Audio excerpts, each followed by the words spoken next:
Draga mladosti i svi vi koji se niste predali, hvala srpskoj omladini što je učinila za sve nas nešto što verovatno i nismo baš zaslužili.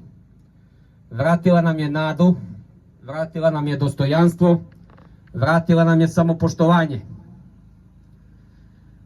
Otkad je sveta i veka najveći propust, najveći greh je izdaja. Godinama gledamo kako na naše oči izdaju naše Kosovo i Metohiju, a za koje govorimo da je naše srce, naša duša. Daju i ono što im se traži i ono što im se ne traži. Neko je poverovao da je moguće dati dušu radi punog frižidera i radi glupog letovanja. Vrlo brzo nam se pokazalo da je to nemoguće, jer se kosi sa zemaljskim i Božjim zakonima. I kako nas je patrijarh Pavle upozoravao, ako nam uzmu dušu, doći će i po sve ostalo.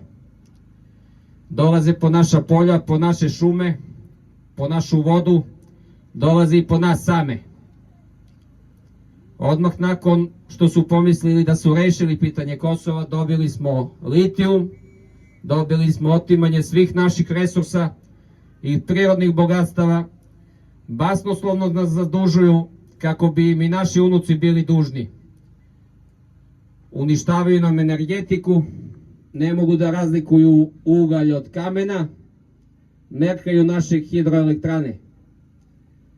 Privatizuju, uništavaju, ravnaju sa zemljom naše najznačajnije institute. Šta je sa vodoprivrednim institutom Jaroslav Černi? Šta je sa Torlakom? Ovih dana je osvanula vest da se više kod nas ne proizvodi čak ni BCG vakcina. Hoće da grade nuklearne elektrane, a godinama unazad više ozbiljno ne školujemo nuklearne fizičare.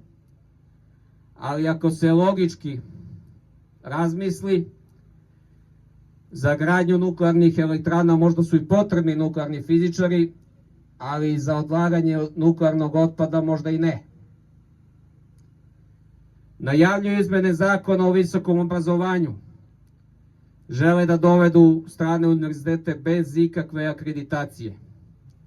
Žele i taj prvi, ali i poslednji stub odbrane našeg društva da sruše i da nas sve pretvore u beslovesnu masu. Naša kompradorska, izdajnička i sa strane podržana elita toliko se je osilila da je pomislila da za njih više ne postoje nikakvi zakoni i nikakva pravila. Ali u nečemu su se prevarili. Čovek dok god diše, ono što je vredno, ono što je dobro i ono što je božansko u njemu, ne može se uništiti. Hvala srpskoj omladini što je preživela do sada neviđenu poplavu reality smeća, prostakluka i kične kulture svih ovih godina.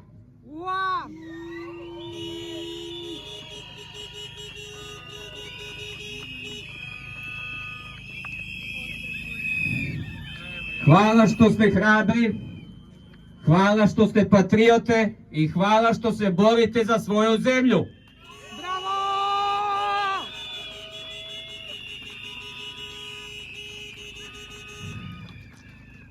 Čuvajte se, čuvajte svoje drugove, čuvajte svoje porodice. Ne zamerite svojim bakama i dekama i ne zamerite svima ostalima koji u svojoj naivnosti i poštenju jesu žrtve ove neljudske propagande. Verujte u istinu i pravdu sada i zauvek. Pravda drži zemlju i gradove, o Bogu pravde i spasenja govori i naša himna. Sa verom i do pobede, živeli!